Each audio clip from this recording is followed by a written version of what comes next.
Sabe aquelas histórias de heróis perfeitos que nunca erram? Então, essa aqui não é uma delas. A gente vai mergulhar na vida de uma das figuras mais complexas e, digamos, contraditórias que existem, o apóstolo Pedro.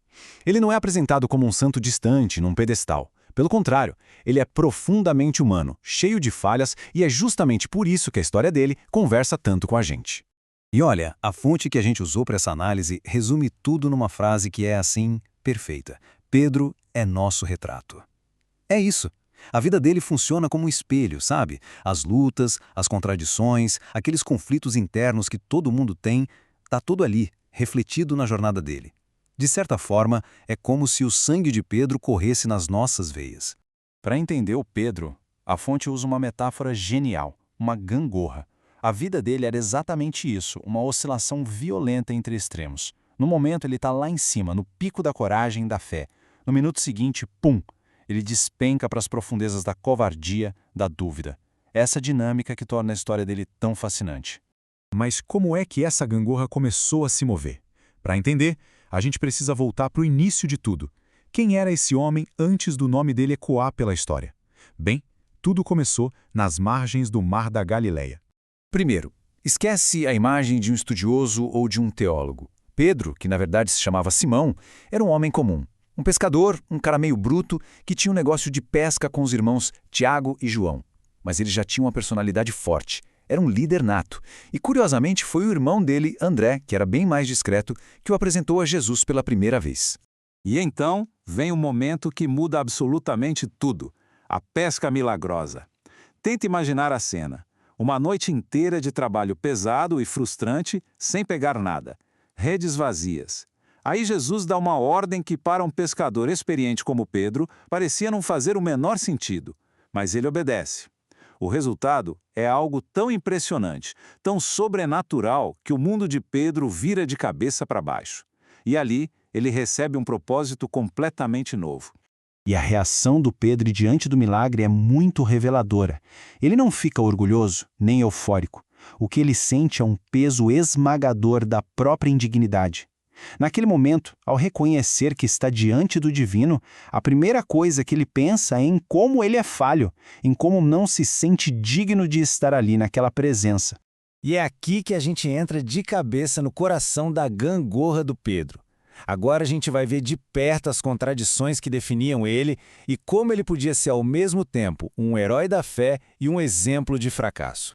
Pensa na cena, que parece de filme. Uma tempestade violenta, o barco quase afundando e Jesus andando sobre as ondas. No meio daquele caos, movido por uma fé audaciosa, Pedro grita: "Manda-me ir ao teu encontro." E por um instante, o impossível acontece. Ele realmente anda sobre as águas. É um pico absoluto de confiança. Mas com a mesma velocidade que ele foi para cima, ele foi para baixo. No instante em que ele desviou o olhar de Jesus e focou no problema, na fúria do vento e das ondas, o medo tomou conta e ele começou a afundar. A queda do pico para o vale foi instantânea. Agora, outro pico extraordinário. Enquanto os outros discípulos estavam confusos sobre quem era Jesus, Pedro tem uma revelação divina. E ele declara com uma clareza impressionante: "Tu és o Cristo, o Filho do Deus vivo." Essa é, sem dúvida, uma das confissões de fé mais importantes de toda a narrativa. E a gangorra desce bruscamente. Pouco tempo depois da maior confissão da sua vida, Pedro ouve as palavras mais duras que Jesus já dirigiu a um discípulo. Por quê? Porque ele tentou impedir Jesus de seguir seu caminho para a cruz. E aí ele é repreendido severamente por pensar com a cabeça dos homens, da glória para a repreensão num piscar de olhos. Essa autoconfiança toda do Pedro é o que prepara o terreno para o seu maior fracasso. E o detalhe é que ele acreditava sinceramente nisso. Com total convicção, ele promete uma lealdade que não pode ser abalada, chegando a dizer que seria mais fiel que todos os outros. E então, o castelo de cartas da sua autoconfiança desmorona. A primeira prova vem de um jeito inesperado. Uma serva faz uma pergunta simples no pátio. E sob a menor das pressões, aquele homem que prometeu ir até a morte por Jesus nega que sequer o conhece. A pressão aumenta, outra pessoa o identifica. O pânico de Pedro cresce e a negação dele se torna mais forte. A fonte destaca que, desta vez, ele nega com um juramento. numa tentativa desesperada de dar mais peso à sua mentira. A terceira vez é a mais devastadora. Um grupo confronta ele. O sotaque o denuncia. Em pânico total, Pedro não apenas nega, ele começa a praguejar e a jurar que não conhece aquele homem. E nesse exato momento, o som que Jesus tinha previsto ecoa. O galo canta.